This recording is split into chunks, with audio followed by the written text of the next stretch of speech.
Hi friends, welcome back to Five Oaks Farm Stitching. My name is Rachel and this is Flosstube episode number 9. It's been a week since my last update. I've had a decent amount of time to stitch and sew. My oldest son, right off the bat, I'll give you the wrestling update. He made it to state.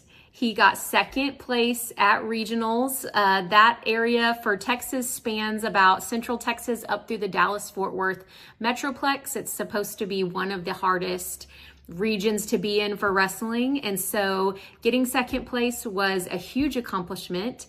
And he left this morning to head to the Houston area for state championship wrestling. There are 16 kids in the state of Texas in his weight class who qualified. He is ranked number 6 in the state. So cool. We are so proud of him. And we'll be leaving tomorrow to go watch and be on the edge of our seat full of nerves, I'm sure, as he competes. So we're excited about that. And that will be a great time to cross stitch, because instead of sitting and fidgeting and worrying, before his matches, I'll be able to keep my mind and my hands busy. So I'll get a lot of stitching done, I'm sure, waiting in my seat for his matches. So keep him in your prayers again. Thank you everyone for checking on him, encouraging him, praying for him. It's been such a blessing, and we are just pumped to see what he does. His senior year has been full of amazing accomplishments, and we're just so proud. So other than that, we are starting a garden. That is going to take up some time, but we're in the plant the seeds stage and get the potatoes and onions in. Doing a raised bed garden just because our farm has been farmed for over 100 years, and I don't know exactly what all is in our soil, so I really want to do it as organic as possible and have the raised beds and have a little more control over what's going into what we eat. So we'll be planting seeds and getting that going, and it'll be a lot of work, but I know it'll be worth it. We're enjoying the warmer weather that we kind of have right now. So it's been great here in Central Texas. The first thing I'm going to show you guys today is a cross stitch piece I did not do. I've shared quite a few things over the past few months that I have inherited, my family has made, or my mom has loaned to me to show you guys. And so this is something that my great aunt made. I had to look it up because I didn't know anything about this pattern or why it said First National Bank behind these kitty cats, but my great aunt stitched this. It has her name at the bottom with a year, I'm assuming, but the thread is a very light gray and I cannot tell what year it is. But I did look the pattern up, and this is called the Joseph Young, is that right? The James Younger Gang. This was a sunset design from 1997. It was a kit. And they're supposed to be a wild outlaw gang of cats that are about to rob the First National Bank. So that was definitely a lot of work. I'm glad I found this. I feel like sometimes things get lost as we move things on the walls, off the walls for different holidays. And so this was definitely something that I had up and I probably took down to put up Christmas and then forgot that I set it in a closet. So I'm glad I found it. That was a beautiful piece of work that she did. I would guess from what it says at the bottom, it was the early 2000s when she stitched it. So I just wanted to show you guys that one. And I actually do have finishes, finally. I feel like it's been a while. They're not huge, but I finished All Hearts Come Home for Christmas. This is just a tiny pattern out of Happy Hand Towels for Christmas by Leisure Arts. And I pulled this when I was doing the 12 Starts of Christmas. Picked my own colors. This is the booklet. It has quite a few different hand towel patterns. So I worked on this one. And as you can see, I changed this heart to make it the same as this so that both sides would be the same. And then the one in the middle is different. And on 14 count Taupe by Fabric Flair. So this is just a little scrap I had probably left from one of my Teresa Kogut Christmas patterns that I have going on this taupe fabric. And I chose my own colors from my stash. They remind me of a men's dress shirt from like the 90s. So I love that. And I will probably do quite a few of these. I did get another one started and I'll show you guys that in my WIPS.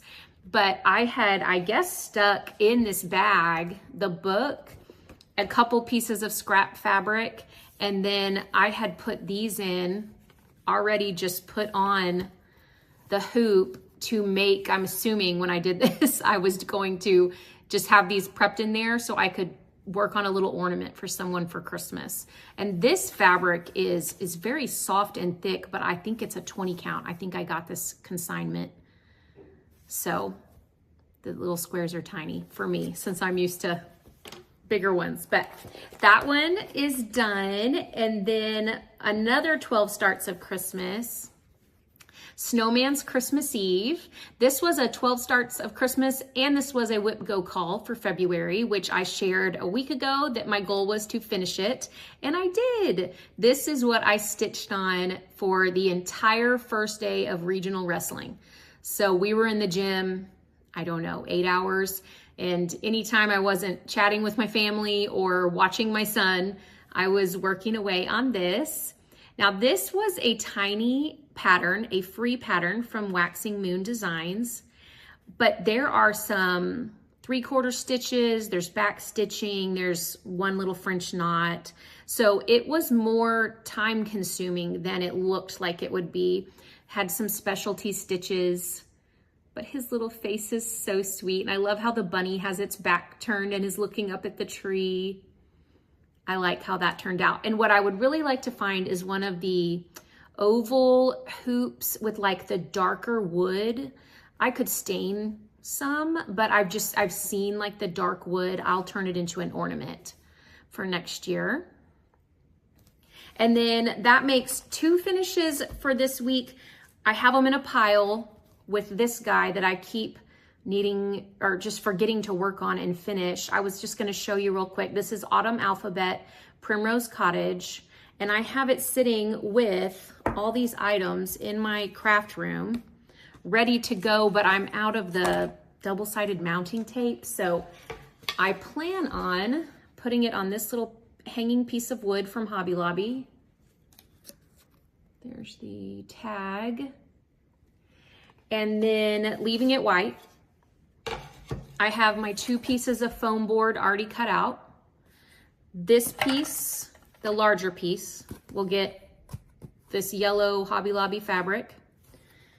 And then the actual cross stitch piece, which I have the stabilizer on the back, will go on the smaller one. So that'll be 3 layers.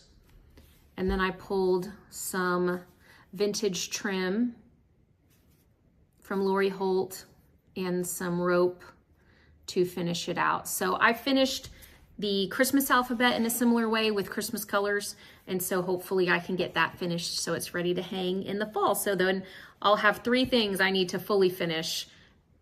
And my goal for February is, I was gonna try to title it something like February finishing or something. I have a list in my plans that I'll share later of things I want to have finished, not necessarily fully finished, but finished in the month of February, because it was exciting to have those 2 done and marking things off of my giant WIP list. I want to get moving on that. I love to start things, so I need to also love to finish things. I had an idea a few weeks ago, maybe even a few months ago, to kind of interview my kids because cross stitch has become such a big part of my life. I just kind of wondered what their thoughts were on everything that I'm doing. And so I know if you watched my very first Flosstube, my very first and second Flosstubes, I shared that they were very nervous about me doing a YouTube channel and what the response would be. They were worried, would people watch it? But then they were also worried, would people leave me mean comments? And so I had shared in my second video that they were like anxiously looking on their phones at what the comments were saying. And my youngest son, who is a freshman now, was just like, you could see him like visibly relieved when the comments started coming in, and you guys were so kind and encouraging and supportive. And he was like, Mom, this group of people is so nice. And like, they don't look anymore. They don't worry about it because they just think everything's good. So, and everything is good. But so I thought I'll interview my youngest first.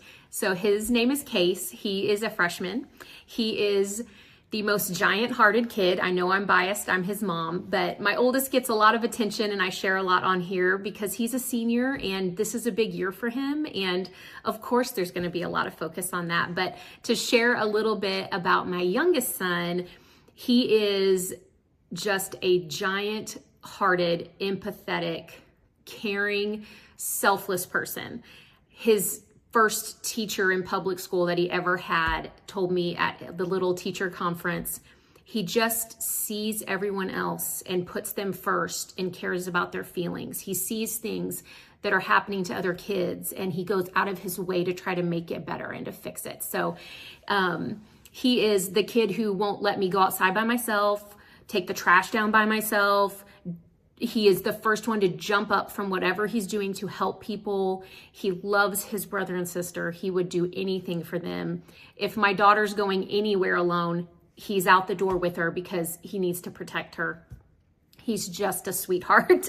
So I asked him a few random questions. These are nothing, life altering, earth shattering. I just asked him some fun questions that I thought I would share with you guys. So the first thing I said to him was, what is cross stitch? And he kind of giggled and then said, crafting, threading, and threading designs. I was like, okay, that is true. I said, what do you think about me doing cross stitch and everything I'm doing? And he said, I think it's really cool because you are making something all on your own. And then I asked, would you ever want to learn? And he said, probably not. I said, what do you think about me having a YouTube channel about cross stitch? And he said, I think it's super cool that you get to share what you are crafting. And then I asked him if I could make him a cross stitch project, what would he want? And he immediately said, which doesn't surprise me, he's an old soul, I would want something with a sunset in it. I think that would be so cool, but it would probably be really hard. And then the last thing I said, is there anything else you wanted to comment on? And this is kind of like exactly what I was describing him, about him, is he's so thoughtful to other people. So my question was, is there anything you want to comment on about what you think about all of this? And immediately he said, sure, what project that you've worked on has taken you the longest? So he immediately turned it around and asked something about me that he wanted to know, which I just thought was so sweet. And the answer to that is probably Christmas morning, that I have stitched and framed with the 3 ships coming in. I do love that pattern, but that probably took me the longest. But those were my freshman boy in high school answers to my cross stitch questions. Moving on to WIPS. I just shared this Happy Handtails book. I started another design from there, just this tiny little start on this gingham tree. Again, my 14 count taupe fabric flare scrap. And this is this design right here with the little Noel with the button in the middle. And this is, I know you can't really see it on here, but it is 3 different colors of red. And I just happened to throw 3 different colors of red into this bag with all these random supplies to work on these. So that turned out perfect. I will probably do that. So the colors go lightest to darkest, fading down. And that's a nice one just to work on when I don't want to really focus or just do like a couple stitches in something. And then I did start the 3rd block in Button Up by Prairie Schooler. Donna from Cross Stitch on the Hill, she and I are on the same area of this pattern. She's ahead of me. I think she's probably almost done or done with that one. But I'm trying to stay along with her so we can keep kind of buddy stitching this. So I just got a little bit done. Got the trees and the beginning of the next house. She said this one goes a lot faster than this full coverage piece because it has the bird and the tree and the sky is not filled in. So that was my second WIP. And then I shared this one last time, All is Calm. This was one of the amazing gifts from Cindy. And I am almost done with that very first tree up at the top. These are going pretty quick. I do like the fabric that I picked. This is just a vintage taupe Hobby Lobby Zweigart fabric. And then I'm having a blast with this one. This is Luke 2:11 by Stitch Area. As you can see, it is the Bible verse making up the Christmas tree. And I've said it a million times, I love stitching words.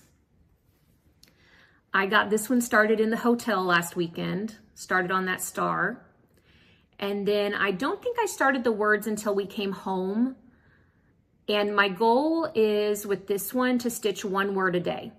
And so once I got that first word done, I decided every day I'm gonna work on this and just get one word done. The only reason I started the T on this was I had that much thread left and I wasn't gonna just leave it hanging. I was like, I'm just gonna move on and get that T done, or at least use the rest of my thread. So this is a 14 count vintage oat from Hobby Lobby as well. Very kind of smoky. And then they have a red, these are just floss from my stash. They have a red down at the bottom for the actual scripture, but I chose a brown, so it will look like a tree stump. So I'm really enjoying that one. I could see stitching that again for a friend. I shared this new one from Cindy as well, Long May She Wave. I started this morning. I was excited to get something patriotic going. I am playing around with the colors. So something I've learned as a newer cross stitcher is that sometimes when they do a DMC conversion, it looks pretty much identical to the overdyed threads, the fancy floss. Other times it can be so different, and you start going and then you look at the photo and you look at what you're stitching and you realize that it is absolutely not even close to the same color. So what I didn't realize with this, even though I had learned that like a year ago, was like these colors look very bright reds, almost pink. And the color that is recommended in DMC is very different from this. I love the color. I love the color with the green, and I'll show you. I love the color on the fabric. My only thought is I want the flag to be very bright red, and this all kind of goes together. My color it's showing on here more purple than it really is, but it is like a maroon purpley red. It's not quite as dark as it's coming across, but I love it on here. I love it with the green. I just have to decide, can I pull off a bright red with this maroony, pinky color I've got going on, or will that clash? I also am going to change the second flower color, so you almost can't see it. My fabric is lighter than the one in this photo, so I'm barely seeing the white here. I definitely will change that because I don't want it to ghost on my fabric. I want it to stand out. I really like these flowers. So I'm going to find a second color, and then I have to figure out what I want to do. One, about the red for the flag, and two, the white for the house. I know it has this outline, so that makes it, you know, show, but I don't want to stitch this whole fill-in on this house the same color as my fabric. I may use another brown, just much lighter than this, so that you do get that three-dimensional look, but I haven't decided. Lots to think about here, but I mean, really, in the grand scheme of things in life, if this is what I'm figuring out, then I would say we're pretty blessed. So this is obviously not stressful. It's fun. We'll play around and we'll find the right colors and it'll be great. I was gonna share a few of the things that I did get set for plans. Also some fabrics I chose for different projects. I've got my giant stack of threads that I still need a kit up for my beekeeping sampler. This was one of the ones I wanted to start in 2026. Twin Peak Primitives Beekeeping Sampler. They did it on a very dark gray fabric. I decided to try it on this Fiber on a Whim Affogato. It is 14 count, one of the ones I bought recently. So we're gonna try that. I think I like that it's more brown than gray, but it's still kind of dark. And then all these colors on there. I think they'll look good. So that's the plan for that. I don't know when I'll start that, probably not soon, but at least now I have a fabric for it and I could kit it up when I have time. This one I'm very excited to start. I shared last week that I had seen someone do a yellow rose of Texas. Someone else said that they saw a designer do, or not a designer, but a cross-stitcher do poppies, which in a town just 30, 40 minutes away that I grew up in, they do Red Poppy Fest. And so there's so many choices. I'm gonna start and I'm gonna get everything in. I wanna keep the blue. I love the blue. I'm keeping that for sure. But what I do with this, to be determined. But I do have a fabric, Moonstone. That's the one I chose for this. I think it's pretty close, maybe slightly lighter. And then before I share this one, last week I shared who I'd been watching and who had mentioned my channel. And I said it with a statement of, this makes me nervous because I always am scared I'm gonna forget someone. And guess what? Immediately, when I was editing my video, I realized I forgot someone. I forgot two people that I really love watching and they had mentioned my channel. And I am sharing this now because I am super motivated to get going on this again. So the channel that I love and I watch that I forgot to mention was B&E Stitchery. That is Brandy and Emma. They are adorable and sweet and hilarious. It's a mother-daughter team and they will make you laugh. They are incredibly talented. They show a variety of projects and things that they're working on. And Emma's about to have a baby, her first baby. So I love them. I watch every time there's a new episode and I am so sorry that I left them out last time. Emma got this pattern after she saw that I shared it. So this is Row of Jacks, Teresa Kogut. I started this, I think, New Year's Day, I think. And my goal with this, or my plan for February, is I just want to get this first snowman fully in here. This is the one I mentioned. I'm going to make sure and railroad all my white stitches. It's a lot of white, and this is, I believe, 18 count lunar. I'm pretty sure that's right. But so I am working on this little guy right here. In February's goal, finish that. I do really well with goal setting. When I have something I say out loud or to myself or write down on paper to do, I am really good about doing it. So I figured this will hold me accountable. So Emma, I'm gonna work on that. The other one I really want to work on is my New Year's Eve start that Maggie from Homemade on the Ridge and then the Shady Grove Stitcher, they did a little New Year's Eve new pattern, just stitch along. And so I started this, My Big Toe, All Things Work Together.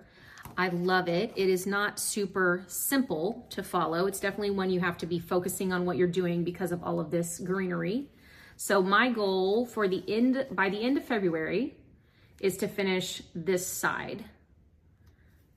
So I will work on this. That's my goal for that one. And then I finished my first WIP Go Call of February. This is my second WIP Go Call of February. Same thing as over here. Here's where I am. And I want to finish the border, one side, just one side of the border. This one is on, let me look so I can tell you, 16 count Frappuccino. It's not a hard pattern to follow or hard to stitch, but because it's 16 count and this little bit of a darker fabric, I don't tend to take this with me when I'm traveling. Y'all know I do a ton of car stitching, so I don't work on this in the car. I think that's one reason it hasn't had as much work done to it, but that's my goal for February. And then I'm not even gonna take these out because this is my big bag of Doreen Jones Advent Calendar project stack. I want to do 2 more in February. So I'm working on number 9. I want to have 9 and 10 done. Those days of the Advent calendar. Those are my February goals. We'll see, since I said them out loud, if they happen. We'll see what I bring. And then I was going to ask, just for fun, if you could guess how many projects did I take with me to regionals wrestling weekend last week. You have to take a clear bag. That's the only way they let you in. And so my bag was stuffed with patterns. If you want to leave a guess in the comments, I'll tell y'all next time how many I brought to regionals, and then I'll count this weekend how many I pack up for state. Behind me today, I have a quilt that I am working on for myself. Just little 2.5-inch squares from probably 10 different fabric lines that I have cut up. And when I don't really want to work on anything but piecing something mindlessly, I'll throw a row of squares onto this quilt. And then over here is a new sewing machine, new to me. My dear friend Amanda, she inherited this from someone and fixed it up. It actually runs and stitches beautifully. I am going to start sewing on this very soon. I'm super pumped about it. I have a jar of my grandmother's knitting needles that I keep in my sewing room. And then I have a few things of thread hanging on this. I did want to mention, quite a few of you purchased this little rack. It's a baseball cap rack, but I'm using it for thread storage because I didn't want to put anything in the wall at this time. And so I ordered 2 sets of hooks. In addition to this thing, it spins around. It has so many little notches that you could hang them, but they only give you 20 when you buy this. So I bought 2 different packs. One pack completely did not fit and did not work, and the other pack was perfect, and it gave me an extra 20 hooks to hang on there. So in my Amazon storefront that I talked about last time, this is in there, but also the hooks that fit and work so that you can hang more thread, those are in there now too. So you can check that out if you want to. I purchased a few things from Fat Quarter Shop pattern-wise when I got my fabric that I shared last time. And so when I went to print these, I realized there were a few things in my downloads that I had never printed from Fat Quarter Shop. So this is one of the ones I ordered, Stitching with the Housewives, Christmas Roundabouts, Glory to the Newborn King. I told y'all I'm gonna try to be good about stitching ornaments as gifts this year.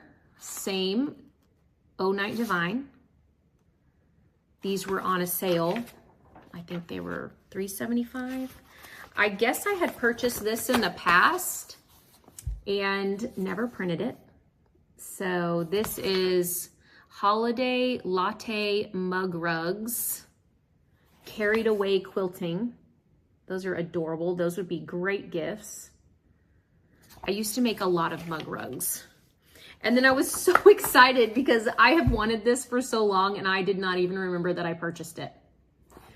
So I definitely don't need to start a new Halloween project, but just seeing this got me excited about the ones I have going and made me want to pull out some of my Teresa Kogut Halloween projects that I have in my WIP pile.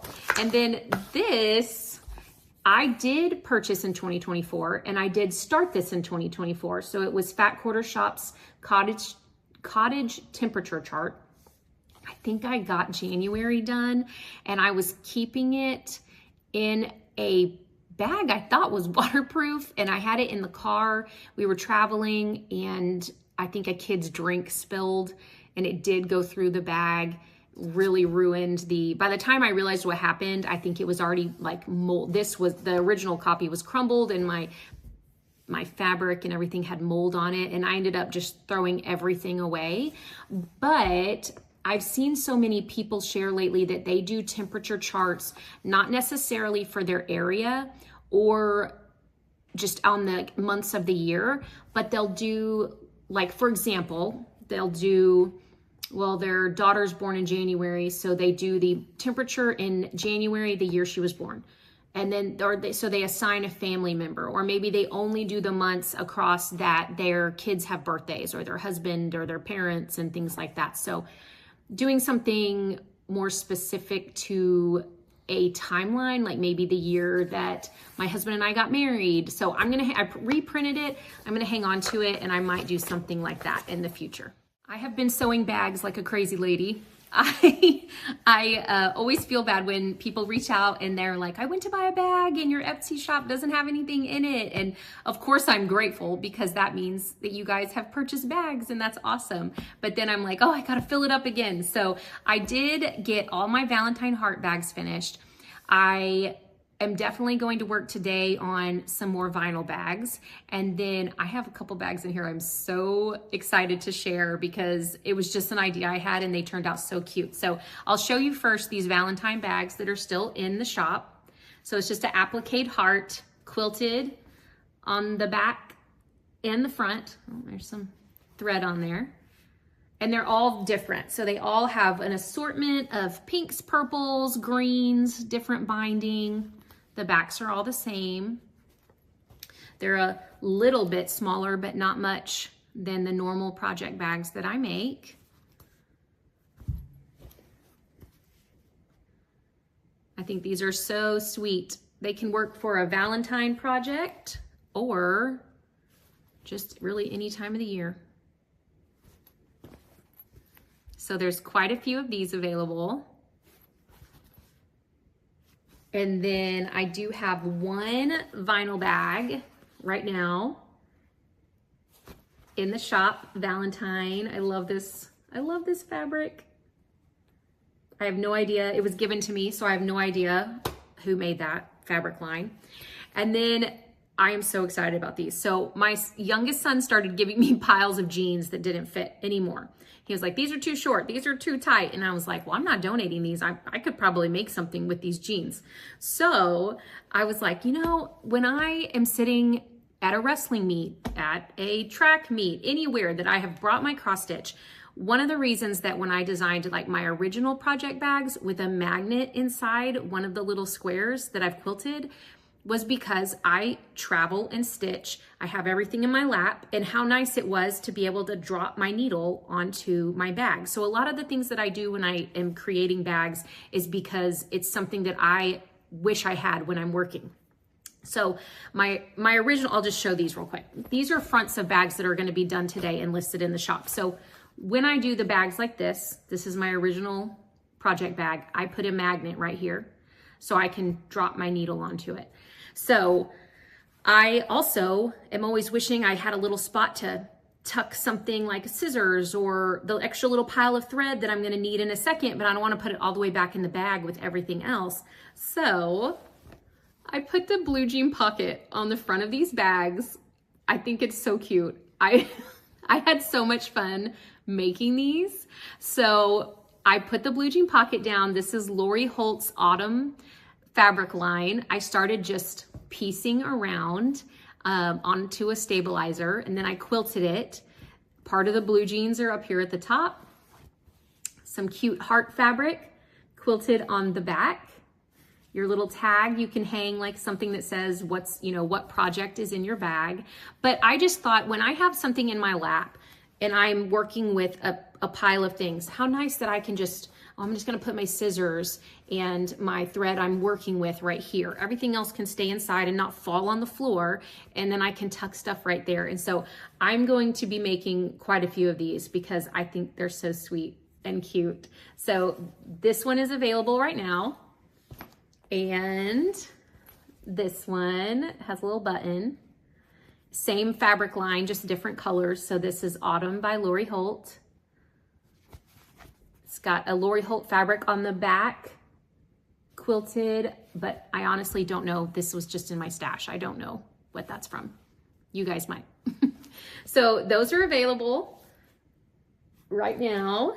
And then these two, obviously I only have the front done, but these will be done today and listed in the shop as well. These are my Five Oaks Farm project bags. These are the ones that I did my tutorial on. Now, those of you waiting on the tutorial that probably at this point you're like, it's never coming. We don't believe you. And I don't blame you. I went to do the voiceover recording on it and it just didn't sound good. So my sisters and I are starting a podcast. We have podcast equipment.